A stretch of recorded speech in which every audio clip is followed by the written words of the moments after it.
Welcome to smart competitive school. আজকে আমি GK MCQ এর মক টেস্ট নাম্বার 92 নিয়ে এসেছি।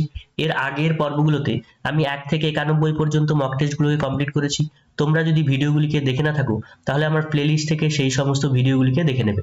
তাহলে চলো আজকে যে নতুন প্রশ্নগুলো রয়েছে সেগুলো নিয়ে আলোচনা করা যাক। প্রথম প্রশ্ন কি বলেছে যে তেলেঙ্গানা রাজ্যটি কত সালে গঠিত হয়েছিল? Option A 2009, option B 2011, option C 2014, option D 2015। তাহলে অ্যান্সার কি হচ্ছে? অ্যান্সার হচ্ছে 2014 সালে। তাহলে তেলেঙ্গানা রাজ্যটি গঠিত হয় 2014 সালে। এটা কততম রাজ্য হিসেবে আত্মপ্রকাশ করে সেটা তোমরা কমেন্ট বক্সে কমেন্ট করে জানাবে।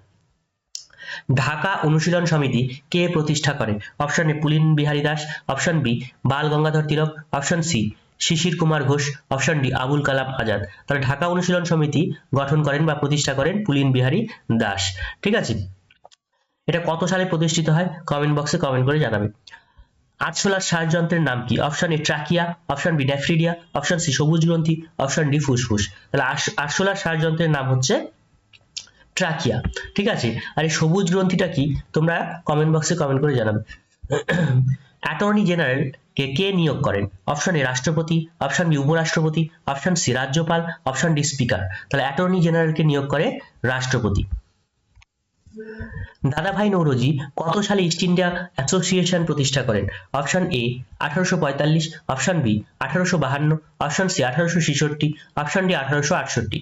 তাহলে দাদাভাই নৌরোজি ইস্ট ইন্ডিয়া অ্যাসোসিয়েশন প্রতিষ্ঠা করেন 1866 খ্রিস্টাব্দে। সর্দার সরোবর বাঁধ কোন রাজ্যে অবস্থিত?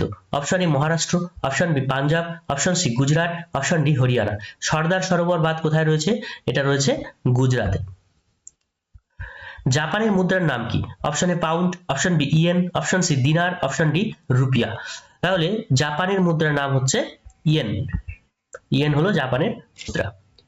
অপটোলজি কি সংক্রান্ত বিদ্যা? তাহলে অপ্টো কথার অর্থ কি? অপ্টো হচ্ছে দৃষ্টি। ঠিক আছে, অপ্টো হচ্ছে দৃষ্টি। তাহলে মনোবিজ্ঞান, অপশন বি কৃষি, অপশন সি শ্রেণীবিন্যাস, অপশন ডি দৃষ্টি। তাহলে দৃষ্টি সংক্রান্ত বিদ্যাকে আমরা বলি হচ্ছে অপ্টোলজি।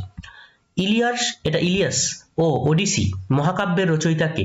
Option A Homer, option B Vyasa, option C Herodotus, option D কেউ নয়। তাহলে ইলিয়াস এবং ওডিসি লিখেছেন হোমার। ইবন বতুতা কার আমলে ভারতে আসেন? Option A Firoz Shah Tughlaq, option B Muhammad bin Tughlaq, option C Iltutmish, option D দ্বিতীয় চন্দ্রগুপ্ত।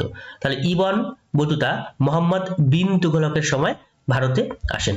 তোমরা 10-এর মধ্যে কে কত পেলে অবশ্যই কমেন্ট বক্সে কমেন্ট করে জানাবে।